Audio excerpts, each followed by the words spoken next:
বাঁশের চাটায় ছাউনি দেয়া হবে, জীবনে আর কোনোদিন দেখা হবে না। কবরের ভিতরে আপনি শুয়ে গেলেন, শুয়ে শুয়ে শুনবেন একজন একজন করে আপনার ছেলে, আত্মীয় স্বজন সবাই চলে যাচ্ছে, কাউরে আপনি আটকায় রাখতে পারলেন না। পরক্ষণে আপনি শুনবেন কবরের ভিতরে এমন অবস্থা হবে, হাত্তা ইয়াসমা সিমানি আলাইহি, একজন একজন করে সবাই চলে যাবে। হঠাৎ করে কবরটা অন্ধকার হয়ে যাবে। তিনটা প্রশ্ন হবে, প্রশ্নগুলো বড় সহজ প্রশ্ন। মুমিন ছাড়া, নামাজি ছাড়া কেউ উত্তর দিতে পারবে না। নামাজি ব্যক্তি নজর করে দেখবে কে যেন কবরের ভিতরে দাঁড়িয়ে গেছে। কে গো তুমি? সেদিন জবাব দিবে নূরুন ওয়া বুরহানুন ওয়া নাজাত।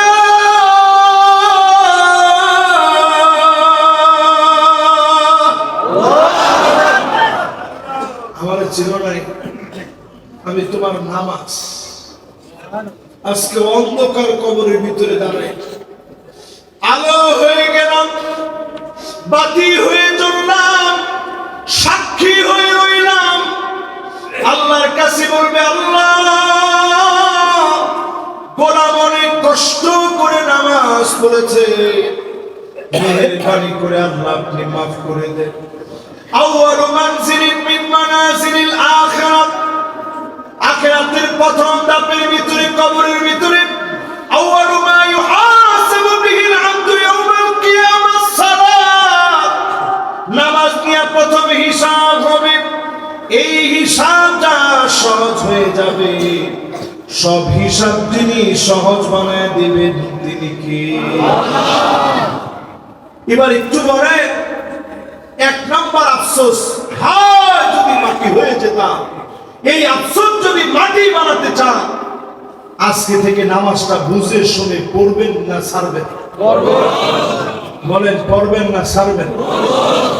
দুনিয়ার অবস্থা কত ভয়াবহ আমি একটু আগে আপনাদেরকে শুনাইলাম। এই ভয়াবহ দুনিয়ার ভিতরে যদি বাঁচতে হয়, মুসলমানের নামাজের দিকে আসতে হবে। সামনের দিন এমন আসবে, দাজ্জালের ফিতনা প্রোপাগান্ডা এমন ভাবে ছড়াবে। অলরেডি আপনি মনে করতেছেন যে হুজুর এগুলা কি করে। আমি আসলে এই মাহফিলগুলো, আমি প্রায় সময় মাহফিল এই কথাগুলো বলি, একটু মানুষকে সজাগ করার জন্য বলি। দাজ্জালের যেই নবীজি বলছে গাধার মতো একটা বাহন হবে, কিন্তু বাহনটা অনেক বড় সড়ো হবে, কানগুলা খাড়া খাড়া বিরাট কান হবে। আচ্ছা, গাধার কি আবার বিরাট কান হতে পারে নাকি? অলরেডি ইহুদিরা আবিষ্কার করে ফেলছে বিরাট বড় দাজ্জালের বাহন। 40 দিন দাজ্জাল যেই বাহনে চলবে, বাহন অলরেডি তারা আবিষ্কার করার চেষ্টা করে সফল হয়ে গেছে, বাহন বানায় ফেলছে। দাজ্জাল এই পৃথিবীতে আসবে, 40 দিন থাকবে। প্রথম দিনটা হবে একটা বছরের সমান, দ্বিতীয় দিনটা হবে একটা মাসের সমান, তৃতীয় দিনটা হবে সপ্তাহের সমান, অন্যান্য দিনগুলো স্বাভাবিক হবে। সাহাবায়ে কেরাম প্রশ্ন করলেন, ওগো নবীজি নামাজ কেমনে পড়ব? আল্লাহর নবী বললেন, সময় বুঝে বুঝে কয়েক ঘন্টা পরে পরে কোন নামাজ, এইভাবে নির্ধারণ করে নামাজ পড়বে। ও মুসলমানেরা, নামাজ পড়ার মধ্য দিয়ে মুসলমানদেরকে যিনি রিজিক দিবেন তিনি কে? সব খাদ্য, শস্য, ফলন গুলা সব দাজ্জালের হাতে থাকবে। সেদিনটা কেমন হবে একটু চিন্তা করে। আজকে যদি আমার দেশে খাবার দাবার বন্ধ হয়ে যায়, দুর্ভিক্ষ দেখা দেয়, আমেরিকা যদি আপনাকে এসে বলে খাবার দাবার সব দিব, খালি কালেমা ছাড়া, কত লোক কালেমা ছেড়ে অমুসলিম হয়ে যাবে। তোমার ঠিক হতো কয় না? আপনার মনে মনে চিন্তা করছে হুজুর এটা কত হলো কালেমা ছেড়ে দিব, 2-3টা দিন যদি আপনি ক্ষুধার্ত থাকেন তখন বোঝা যাবে ঈমানের দৌড় কতটুকু। তবে আমরা বিশ্বাস করি আমাদের দেশের ঈমানদারদেরকে আল্লাহ তাআলা একটা বিশেষ ভালোভাবে এত বেশি ভালোবাসেন, এটা আপনি চিন্তা না করলে পাবেন না। করোনা যখন আসছে মক্কা মদিনার ভিতরে হজ পর্যন্ত বন্ধ রাখা হয়েছে, নিজের এলাকার অল্প কিছু লোকদেরকে দিয়ে হজের কার্যক্রম চালানো হয়েছে, ঠিক কিনা বলে? সারা দুনিয়ার ভিতরে মসজিদে নামাজ বন্ধ হয়ে গেছে। আমার বাংলাদেশে উঠানে উঠানে, বাড়িতে বাড়িতে, ছাদে ছাদে, রন্ধ্রে রন্ধ্রে নামাজই বেড়ে গেছে। সবাই মনে করেছে এই তো মনে হয় কিয়ামত চলে আসছে। মালিকের এত দয়া লেগেছে, যিনি করোনার ধাক্কা থেকে হেফাজত করেছেন তিনি কে? কোরআনুল কারীম আল্লাহ রাব্বুল আলামিন বলেন, ওয়াত্তাকু ফিতনাতাল লা তুসিবান্নাল্লাযীনা যালামু মিনকুম খাসসাহ واعلموا أن الله شديد العقاب আল্লাহ বলেন, ভয় করো আমার আযাবকে, যে আযাব সবার উপরে আসবে, সবাইকে পাকড়াও করবে। যখন জাতীয়ভাবে সামগ্রিকভাবে আযাব আসে, করোনার মতো আযাব, মহামারীর মতো আযাব, ঘূর্ণিঝড়ের মতো আযাব, টর্নেডোর মতো আযাব, সুনামির মতো আযাব, ওই জায়গায় সবাইকে মালিক পাকড়াও করে। তারপরেও নজর করে দেখে বিশেষভাবে আমার দেশের মানুষগুলাকে যিনি হেফাজত করলেন তিনি কে? আমারে কি কথা দিতে পারেন যে আপনারা নামাজের দিকে আসবেন ইনশাআল্লাহ? তাহলে 1 নাম্বার আফসোসটা কি? যদি মাটি হয়ে যেতে পারতাম। 2 নাম্বার আফসোস হলো ইয়া লাইতানি কদ্দামতু লিহায়াতি।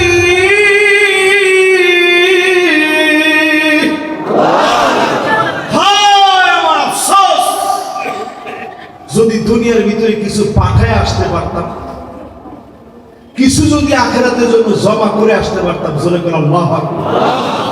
এই বাহিরা মুশরিক আখিরাতের জন্য জমা হয়ে আস, ঠিক দিনের কাজে 6 টাকা আপনি ব্যয় করলেন, সব আখিরাতের জন্য জমা হয়ে আস।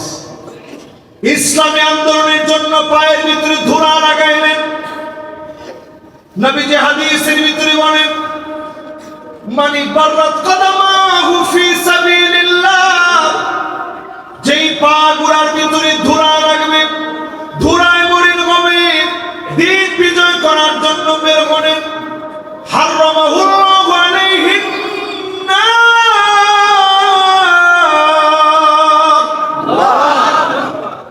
এমন মানুষগুলোর জন্য জাহান্নামের আগুন যিনি হারাম বানায় দিবেন তিনি কে? এবার আমার দিকে তাকায় আপনারা বলেন, 2 নাম্বার আফসোস সেদিন মানুষ করবে, আরে একটু যদি সময় ইসলামের জন্য দিয়ে যেতে পারতাম। আজকে সময় দিচ্ছি কার জন্য? সবাই তো কয় না আল্লাহর জন্য। তার মানে 2 নাম্বার আফসোস থেকে যদি বাঁচতে চান, সময় দেওয়া লাগবে আল্লাহর জন্য, অর্থ দেওয়া লাগবে, জীবন দেওয়া লাগবে, সব সবের কাজ করবো কার জন্য? এবার 3 নাম্বার আফসোস কথা শুনে, 3 নাম্বার আফসোসের কথা শুনে আফসোস করে বলবে, ইয়া লাইতানি লাম উতা কিতাবিয়া।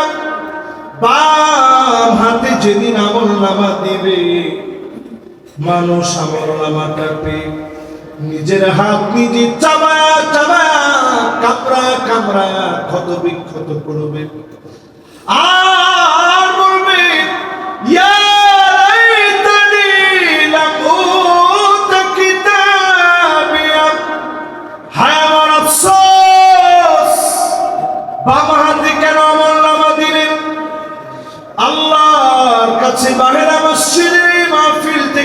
আল্লাহ ডান হাতে আমলনামা দিন, মেহেরবানি করে গুনাহ খতা মাফ করে দিন। পড়ে আমিন। আফসোস কয়টা? এক নাম্বার।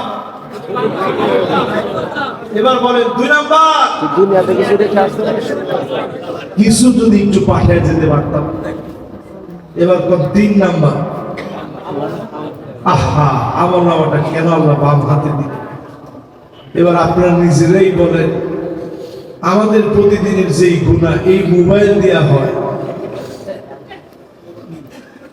এই মোবাইল দিয়ে যে কি পরিমাণ গুনাহ হয় একটু চিন্তা করে দেখেন। আজকে কি পরিমাণ গুনাহ হচ্ছে?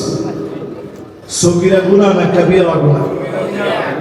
একবারে বড় বড় গুনাহ এই মোবাইল দিয়ে প্রতিনিয়ত হয়, প্রতিনিয়ত বড় বড় মাপের গুনাহ প্রতিনিয়ত আপনি মোবাইল দিয়ে করতেছেন। প্রতিনিয়ত মোবাইলে দেখতেছেন, শুনতেছেন, মিউজিক শুনতেছেন, খারাপ ভিডিও দেখতেছেন। সব যারা মোবাইল দিয়ে দেখেন, পর্ণাসক্তির ভিতরে যারা ডুবে আছেন, আল্লাহ পাক যদি জানাতেন এই কয়বার খারাপ ভিডিও দেখলে তোর দুইটা চোখ আমি আল্লাহ নিয়ে নিব, আল্লাহর কসম করে বলি, হাজার না লক্ষ না কোটি কোটি মানুষ দুইটা চোখ হারায় ফেলতো, দুইটা চোখে কিছু দেখতে পেতেন না। শুধু দয়া করে মায়া করে যিনি মাফ করে দেন তিনি কে? আল্লাহ যদি বলতেন কোরআন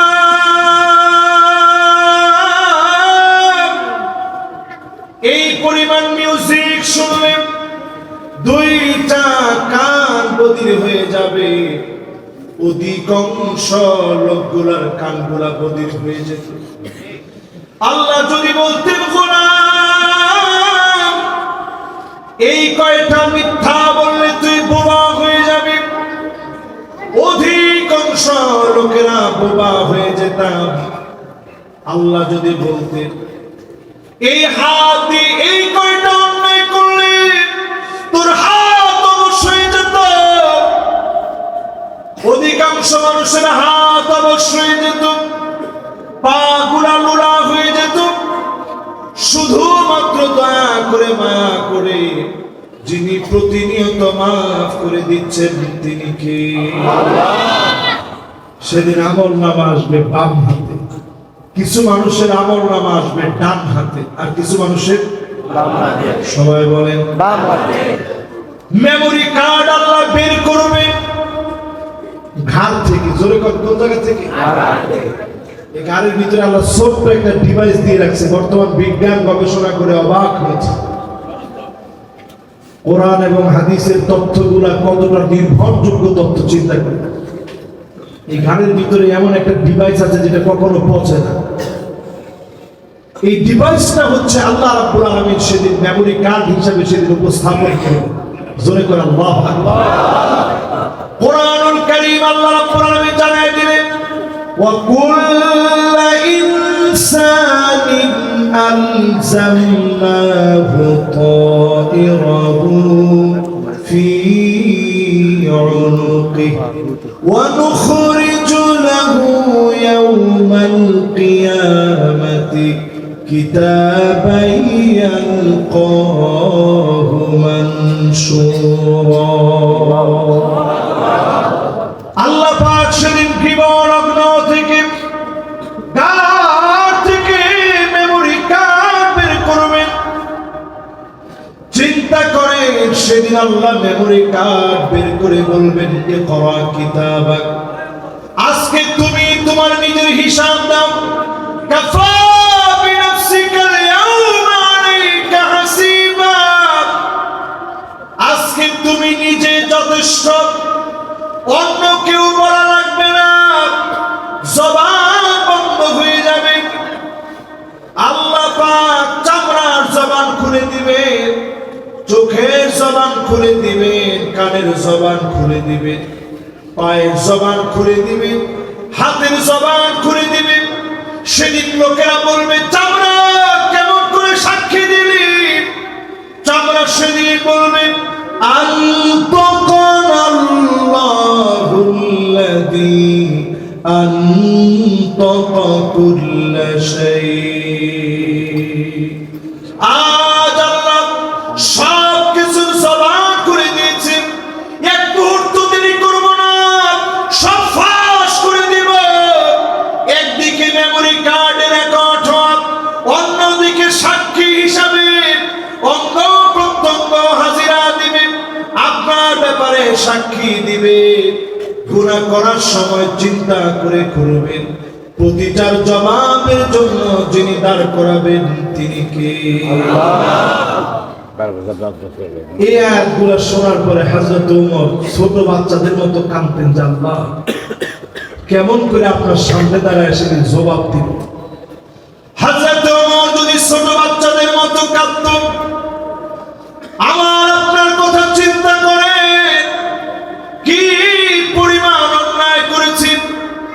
আজকেও কতজন নামাজ ছেড়ে দিয়েছে, অন্যায় করেছেন। যদি আজকে আপনার জীবনের শেষ নামাজ হয়, জানাজা নামাজ দাঁড়ান, কেমন করে আল্লাহর সামনে মুখ দেখাবেন, আল্লাহর কাছে প্রতিনিয়ত দোয়া করবেন, আল্লাহ যেন গুনাহ খাতা গুলা মাফ করে দেন, পড়েন আমিন। তাহলে আফসোস নাম্বার 1 কি? সবাই বলেন কি? এবার 2 নাম্বার আফসোস বলেন। মাশাআল্লাহ, লিল্লাহে তাকবীর। 3 নাম্বার আফসোস, আল্লাহ আমল নামা যদি আপনি না দিতেন, আজকে যদি ধরা না খাইতাম। এই আফসোস সেদিন মানুষ করবে। কয়টা আফসোস? 9টা। এবার আসেন 4 নাম্বার আফসোস, যেটা দিয়ে আমি আমার তাফসীর শুরু করছিলাম। সেই 4 নাম্বার আফসোসের দিকে চলে। সূরা ফুরকানের ভিতরে আল্লাহ জানায় দিলেন, ইয়া ওয়াইলাতা লাইতানি লাম আত্তাখিদ ফুলানান খলিলা। আফসোস করে লোকেরা বলবে, হ্যাঁ আমার আফসোস, কেন মুখের বন্ধু বানাইলাম না, কেন বন্ধু নামাজীদেরকে বানাইলাম না, ইসলামী আন্দোলনের ভাইদেরকে, দিন প্রতিষ্ঠার সংগ্রামী গোলামদেরকে কেন বন্ধু বানাইলাম না। দুনিয়ার জীবনে স্বৈরাচারীর সঙ্গী যারা ছিল, ওই দাপটে নেতাদের সঙ্গে চললাম, কত মানুষের উপরে জুলুম করলাম, এই লোকগুলারে কেন বন্ধু বানাইলাম। সেদিন মানুষ আফসোস করে বলবে, আল্লাহ কেন এই লোকগুলারে বন্ধু বানাইলাম না। নামাজি আল্লাহওয়ালাদেরকে বন্ধু বানান, কাল কিয়ামতের দিন মুসিবতের সময় কেউ কারো কাছে যেদিন আসবে না, সেই সময়ে আমার আল্লাহ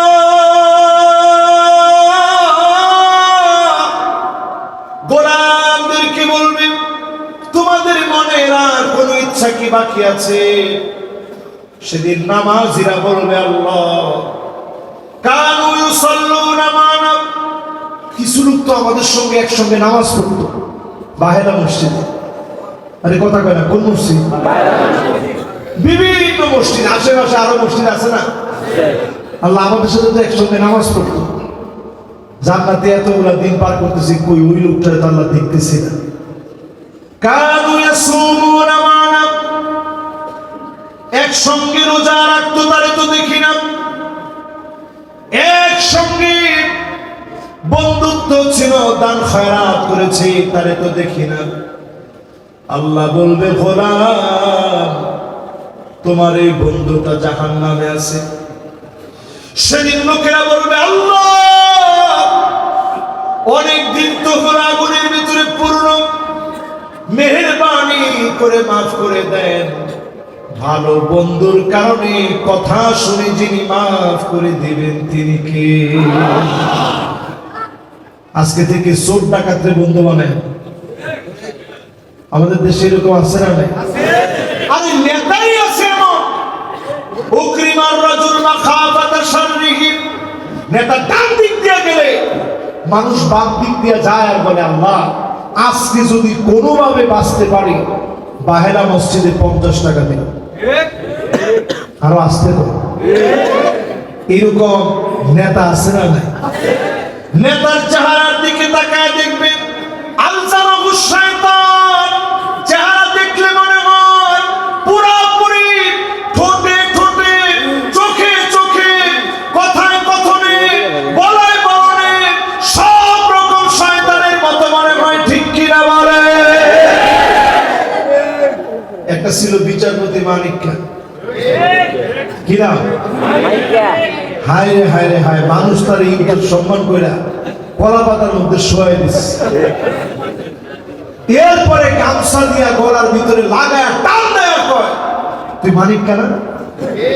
পরে বিচারপতি মানিককে চিন্তা করছে বিচারপতি কইতে গেলে টান জানি কয়টা খাওয়া লাগে গলার ভিতরে, সেটা হওয়া আমি মানিক কেন। পরে উঠেছে সিলেটে, সিলেটের মানুষ আবার মেহমানদারিতে কম করে না, একেবারে কষায় তারে মেহমানদারি করছে। আর সিরাজগঞ্জে যদি হইতো সরিষার তেল দিয়া এমন কোন রান্না নাই তারে করতো না, ঠিক কিনা? প্রিয় ভাইয়েরা আমার, আল্লাহ বুঝাই দিছে দুনিয়ার ভিতরে যদি আপনার সঙ্গ ভালো না হয়, এই লোকগুলা বড় পদে থাকলেও তিনি হিসেবে যখন নামায় দিবে সামান্য একটা মানুষের চাইতে তার সম্মান কমে যাবে, ঠিক কিনা? কারণ একজন মুমিনের সম্মান কাবার চাইতে কম না, মুমিনের দাম কাবার চাইতে কম না। সেই মুমিনের শরীর থেকে যারা ফাঁসির দড়িতে ঝুলায়া মুমিনদেরকে যারা শহীদ করেছে, ওই জালেমদেরকে মানুষ ছাড় দেয় নাই, ঠিক কিনা বলে?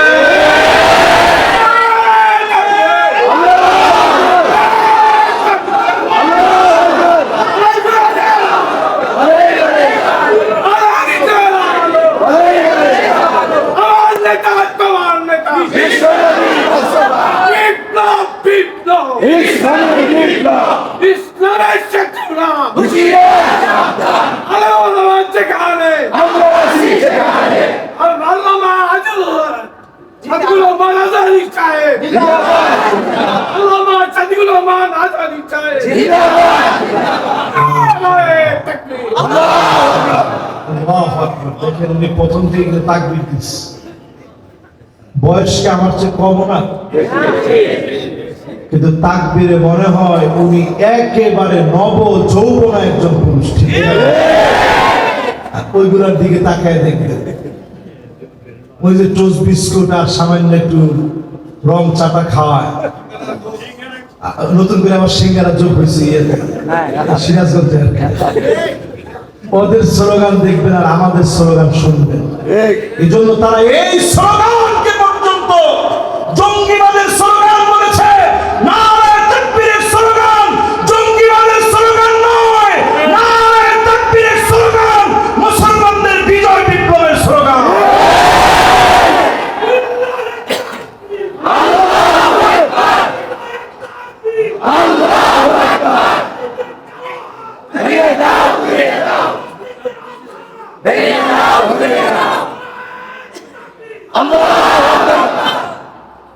দেখেন যতজন এখানে আপনারা বসছেন আর শুনছেন, তাকবীরের ভিতরে স্পিড আছে না? পিছনে তাকায় দেখেন তাকবীর দেওয়ার পরে সব দৌড়ে আসছে, কারণ আমাদের ভিতরে মুসলমানের রক্ত, ঠিক কিনা? তাকবীরের ধ্বনি শুরু হয়ে গেছে মানে কি? এই তাকবীর যদি শুরু হয়ে যায়, কালকে আমি যদিও খেলার পক্ষের লোক না, খেলা তেমন বুঝিও না, কিন্তু কালকে খেলার ভিতরে একটাই স্লোগান, নারায়ে তাকবীর। পুরা স্টেডিয়ামে যখন এরকম তাকবীর দিচ্ছে, ওরা তো এমনি খায় কিসের 4-6 বার, ওর তো অবস্থা হালুয়া হয়ে যাওয়ার কথা। কি কি করে নারায়ে তাকবীর স্লোগান কি আপনি খামখেয়ালি মনে করছেন? বদরের প্রান্তে বিজয়ের অন্যতম স্লোগান ছিল তাকবীর, আল্লাহু আকবার। আপনি কি মনে করছেন ইখতিয়ার উদ্দিন বখতিয়ার খিলজি 17 জন নিয়ে বিজয় অর্জন করে কেমনে? এটা মস্কারি কথা। একটা সাম্রাজ্যের বিরুদ্ধে দাঁড়ায়, প্রতিষ্ঠিত সাম্রাজ্যের বিরুদ্ধে দাঁড়ায় কেমনে বিজয় অর্জন করে? যখন কণ্ঠের ভিতরে তাকবীর, আল্লাহু আকবারের ধ্বনি ছিল, ওই ধ্বনির আওয়াজই কাইফিয়া পড়ে গেছে। জোরে করে আল্লাহু আকবার। এজন্য দেখবেন আমাদের স্লোগানকে তারা জঙ্গিবাদের স্লোগান বলে। আমরা বলবো তোদের স্লোগানের ভিতরে কথায় কথায় জঙ্গিবাদ পাওয়া যায়, মুসলমানদের স্লোগানের ভিতরে জঙ্গিবাদ খুঁজে পাওয়া যায় না। তারা স্লোগান দেয় কি, একটা একটা শিবির ধর,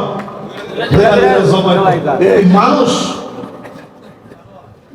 মানুষ হলে কেমন স্লোগান হতে পারে? আমরা তো আজকে স্লোগান কেউ দিইনি, বলেন দিছে না। এই যে এত বড় জুলুম নির্যাতন নিপীড়নের পরেও তো আমরা এই স্লোগান দিইনি, বলেন দিছে না। আমরা স্লোগান দিয়েছি, আমাদের যুবকরা স্লোগান দিয়েছে, উই ওয়ান্ট জাস্টিস। দুনিয়ার ভিতরে আর ইনজাস্টিস চলতে দিব না। এই দুনিয়ার ভিতরে আদালতের ইনসাফের জাস্টিস চলবে, ন্যায় বিচার চলবে। ন্যায় বিচার যদি প্রতিষ্ঠা করা লাগে শুধুমাত্র কোরআনের দিকে আসা লাগবে, ঠিক না? আসতেছে সেই দিন। আমি শুরুতেই শুনাইছি শাসন কয়টা? এই পঞ্চম শাসন আসতেছে ইনশাআল্লাহ, একেবারে সকল মহলে। এখন একটাই কথা, সব দেখছি 53 বছরে, সব দেখা শেষ। সামনে হবে আল কোরআনের বাংলাদেশ। যত রকমের চক্রান্ত করা হোক, সব চক্রান্তের জাল ছিন্ন করে যদি আপনি নিজে এগিয়ে আসতে পারেন, বিজয়কে যিনি আমাদের পদতলে দিয়ে দিবেন তিনি কে? আমরা কখনো বিজয়ের জন্য একেবারে মরিয়া হব না। আমরা আল্লাহর কাছে বলবো, আল্লাহ আপনি যেমনি ফয়সালা রাখছেন। তবে আমার কাছে মনে হয় সারা দুনিয়ার যে দাবানল ছড়িয়ে পড়ছে, আফগান থেকে শুরু হয়ে কালেমার যে পতাকা বের হবে, আমার দেশের লোকেরা পিছনে থাকবে না, সামনের সারিতে থাকবে। শুরু হয়ে গেছে ইনশাআল্লাহ। এবার আসেন আফসোস নাম্বার কত? ওয়াজ শুনবেন কতক্ষণ? মাশাআল্লাহ, সারা রাত শুনলে খারাপ হয় না, কারণ যেহেতু মসজিদের ভিতরে আছে। কি বলেন? ফজর নামাজ পড়ে গেলে খারাপ হয় না, কি বলেন? কিন্তু এতক্ষণ কি ওয়াজ করা সম্ভব? আরে কথা কেন সম্ভব? অলরেডি 1.5 ঘন্টা পার হয়ে ঘড়ি সামনের দিকে যাচ্ছে, আর আমার বলতেছে হুজুর আর ওয়াজ না করলেও হবে। আমিও চিন্তা করছি আর বেশিক্ষণ না, অল্প কয়েকটা মিনিট। সুবহান, আমাদের কথা শুনবেন? মাশাআল্লাহ। এই এলাকার মানুষ শুধু লুঙ্গি বলে না, এই এলাকার মানুষ মসজিদও বলে। কোনো কথা বলে না। আমি এই মাহফিলে আসার আগে 2টা মাদ্রাসায় গেলাম। একটা দেখেছি ভুল করে, আরেকটা দেখেছি 2জন ছাত্রকে দিয়ে। 2টা মাদ্রাসায় গেলাম, এই যে এখানে তামাই কবরস্থান মাদ্রাসা, আর আরেকটা এর আগে জানি কি মাদ্রাসা, সুবর্ণ শাখা সাপ। 2টা মাদ্রাসায় গিয়ে দেখি সুবহানাল্লাহ, কি বিরাট এরিয়া নিয়ে মাদ্রাসা। আমি দেখার পরে আমার কাছে পরিষ্কার মনে হচ্ছে যে এই এলাকার মানুষ শুধু লুঙ্গি বুনে না,